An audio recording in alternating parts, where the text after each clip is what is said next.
He is a vampire hunter stalking the streets of a Victorian England. His weapon, a crossbow. His enemies, vampires, werewolves, demons. He stalks the dimly lit streets of London in a trench coat and a wide-brimmed hat. His name? James Farrington Higgs. Oh, you weren't expecting Van Helsing, were you? Yeah, I seriously doubt Hugh Jackman would have starred in the movie if it was this. The game? Demon... Daemon Summoner? What? What the fuck is a daemon? In multitasking computer operating systems, a daemon... okay, well, that's not it. The words daemon and daemon are Latinized versions of the Greek word... okay, so it's the Latin version of the word demon then. So just fucking say demon. Demon Summoner. Why didn't it just call it Demon Summoner? Actually, no, they shouldn't have called it either. You know why? Because you don't summon any demons in the entire fucking game. That makes sense, right? It'd be like if Tomb Raider was an interior decorating simulator. So we opened the game right into a cutscene giving us backstory on our protagonist, James Farrington Higgs. They killed my son David, tortured and destroyed him as we helplessly watched. He's a charismatic fella, isn't he? So vampires apparently tortured and destroyed his son, but that was apparently nothing compared to what they did to his wife. Jesus, what did the maker do? Play this shitty game? James even goes on to suggest that they raped his wife Emily and then turned her into a vampire. Fuck. Don't let Anita Sarkeesian play this one. Anyway, James must now hunt down the vampires and kill his vampire wait, hang on a second. As he battles to save his wife. Oh, for fuck's sake, how can this game be this bad when I haven't even started to play it yet? We open up with the only mildly interesting cutscene in the entire game in which James speaks to the camera. I have become a dark shadow, hunting the foul blood-sucking fiends through the night. It's not interesting in what he says, but more so I'm just fixated on how that cigar doesn't fall out of his mouth. Look at that thing, it defies physics. So once James is finished droning on, the game starts us off in the streets of London, where we see James's vampire wife Emily randomly walking down an alley wiping her chin. Perhaps she was just sucking on somebody? You get it? Because she's a vampire, but it's also a sex joke. Sorry, Anita, sorry.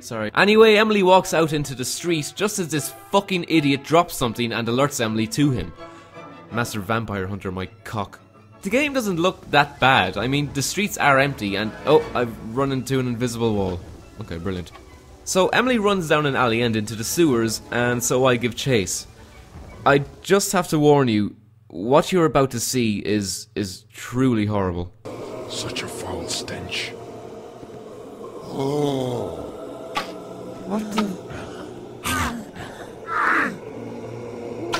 what the fuck?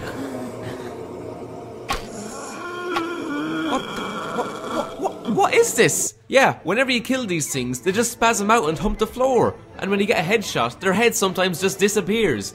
The combat in this game is some of the most broken, badly thought out drivel that I've ever had to sit through. I mean, not only do these things still chase you without a head, but the hit detection is fucked. Look at this! And it's not just when they're chasing you either. I mean, even when I aim and try shoot them from a distance, I still miss. This kind of shit happens all of the time in this game. I can't count how many times I've lined up a shot at a vampire or a ghoul only for it to miss. It's such fucking bullshit.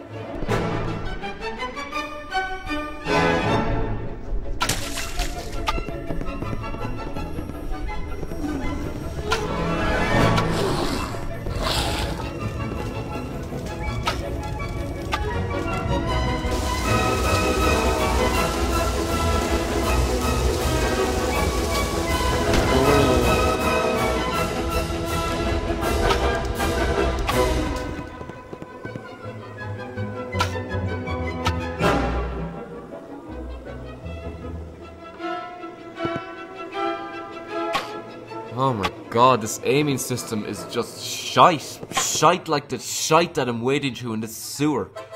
The game also, frustratingly, within 2 minutes walks you into a maze of a level. I mean, there's intersections at the end of every path that leads to more intersections. Couple that with having to fight the same enemy over and over and having to backtrack every time they come at you just so you can pick them off. It's a tensionless mess. Now what? Well, it's my wife apparently, but do I have to save her? Why is she just frozen standing there? What the fuck is going on? She is frozen. She's frozen mid-run. Jesus fucking Christ. This game can't even get its own characters through this mess of a level, let alone me. Fucking hell, is this nearly over yet? So after 10 fucking years, we eventually get out of the sewers and see Emily jumping along a roof. The mad bitch. Honestly, this woman is the worst vampire ever. All she ever does is run away. And pleasure meant for money by selling her body. Anita, no, I'm sorry! Anyway, after giving chase again, I get ambushed by 2 vampires. And the state of your face, mate. So who wants another amazing fight?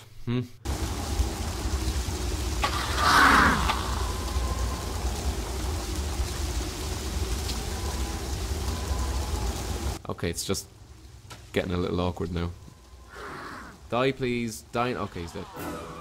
And this bitch is on a roof again, and she's still running away. I don't think I'd even mind all of this running away bullshit, but it's the fact that not one of these characters talks at all. It just makes everything so awkward. I mean, they just look at one another.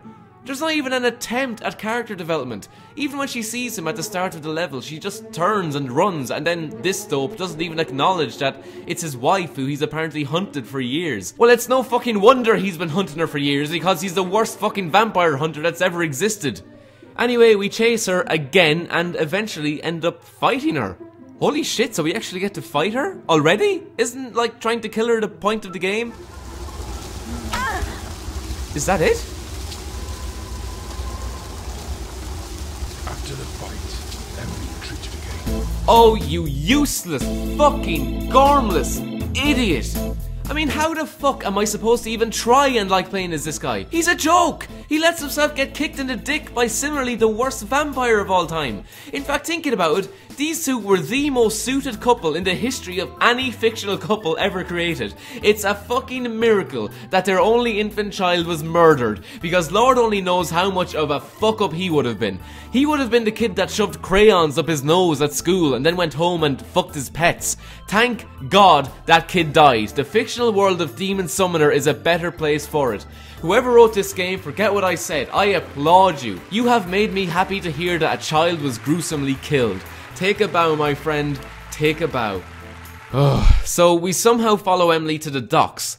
The fucking docks. What is it about budget games having levels set in the docks? I even complained about this in my Beverly Hills Cop review. The ever interesting docks level. Perhaps it's just me, but whenever I'm playing a game and there's a mission at the docks, I always just want it to be over.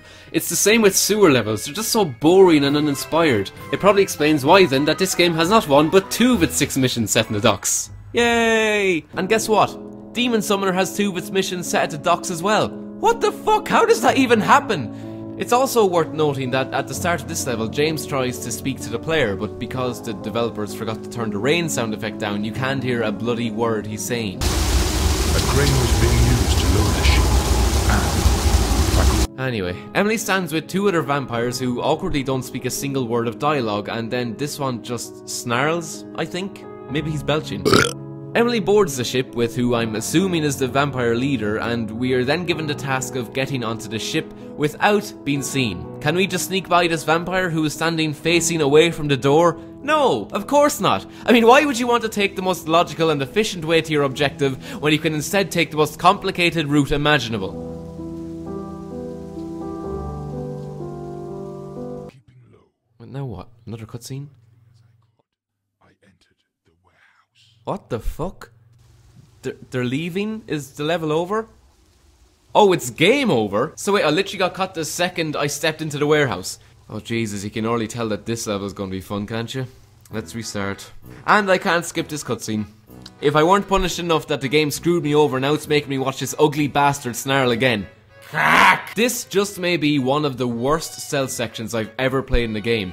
It doesn't seem to operate on the enemy's sight, but rather what paths you're actually allowed to follow in the programming of the game. I mean, any game where this is the most appropriate path to take is having a laugh.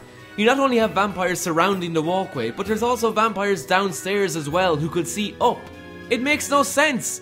And then you finally make it to the roof where you have a tiny bit more freedom in how you choose to sneak by the enemies, but because you weren't supposed to go that way, the game just gives you the middle finger and James gets caught. It's bullshit! So after having to restart the whole level again, watch that terrible cutscene, sneak past the vampires, I eventually get back to the roof and really take my time this time. And guess what? What the fuck? There was nothing there to spot me! So now we have to restart again, watch the cutscene, sneak all the way through the warehouse, back up the walkway, and wait for these fucking vampires to let me walk behind them. What? Bullshit! There was nobody there! I've waited in that exact spot every other turn and I wasn't caught. Why the fuck did it catch me this time? This stupid game doesn't make any sense. Why the fuck am I wasting my time crawling through a warehouse to get onto a boat when the boat is right there? It's literally at the start of the level with a single vampire guarding the door. It's like the developers were teasing you. Yeah, we know that would make sense to quietly kill the guard and sneak on. But we're gonna make you go through this warehouse instead and fuck you over every chance we get. I hate this fucking game. Anyway, I make it past the guards and finally get to the end of the level where he slides down a rope and onto the ship. Mercifully, this is the only sneaking level in the game, as come the next level, our master vampire hunter literally says that he's tired of hiding, so he just wants to start shooting vampires again. By this point, I was tired of lurking in the shadows, and I decided to reveal my presence to my enemy. Keep in mind that he has no idea where he is because the notebook says that he spent the entire ship ride hidden in a crate. If anything, this should have been the sneaking level. He should have no idea where he is and be cautious. But no, fuck it, let's kill everything. Which sounds good in theory, but then the very first vampire I run into fucking destroys me. He won't die. Fucking finally. This level has to be one of the most tedious levels I've ever played. It's the same combat over and over and over and over again. And then halfway through the level, the enemies switch to the ghouls, which are even easier to kill than the vampires. And they never end. Look at this. Ghouls, ghouls, and even more ghouls. Then there's this big door that smashes, but the only way for it to actually smash open completely is to kill more ghouls. And then you do that and the door finally smashes open and behind it there's even more ghouls. Ghouls attacking me, ghouls walking in circles, ghouls humping the ground. And then what follows after that, do you think? More ghouls, all the ghouls. I'm going to go fucking insane if I ever have to say the word ghoul again this many times. And then the game stops the onslaught of ghouls and sends even more vampires. Fucking hell, is this enough? My crossbow's barely doing a fucking thing and I'm running out of ammo. And then my character starts to talk to himself. Throughout the monastery, I observed the vampires endure numerous attacks from the ghouls. Oh my god, playing this thing has to be the video game equivalent of taking a cocktail of hardcore drugs. It's insane and these vampires won't die. Fucking finally. Oh Jesus, another one?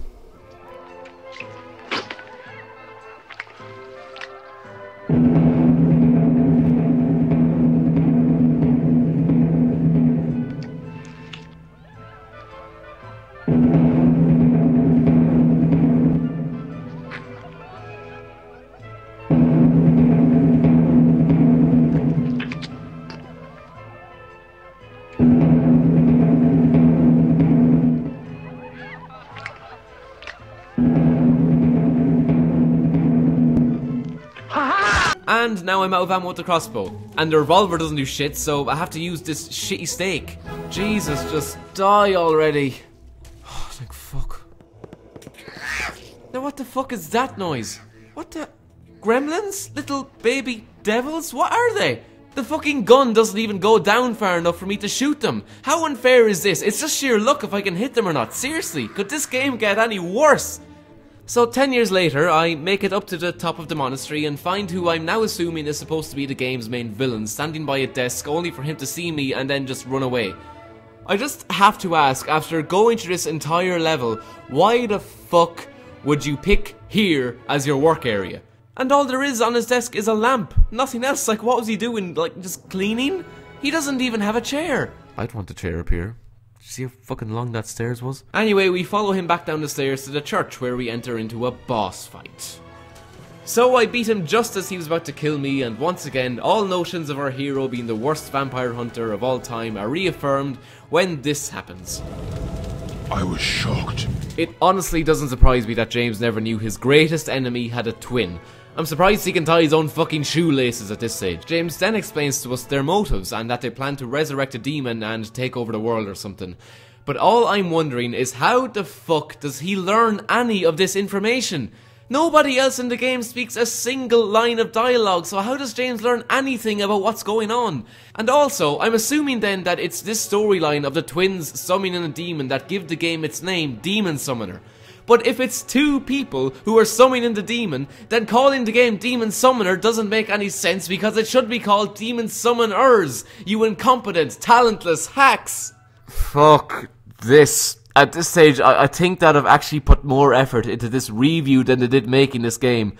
This is why it takes me so long to get these reviews out. It's torture playing this shit. I hate it. And you assholes enjoy me hating it, which then makes me feel compelled to make new reviews for you. You're like feeders or drug pushers, constantly commenting and liking and subscribing, practically guilting me once again into torturing myself even more by making another video. This is genuinely the first world version of Stockholm Syndrome. But thanks for watching.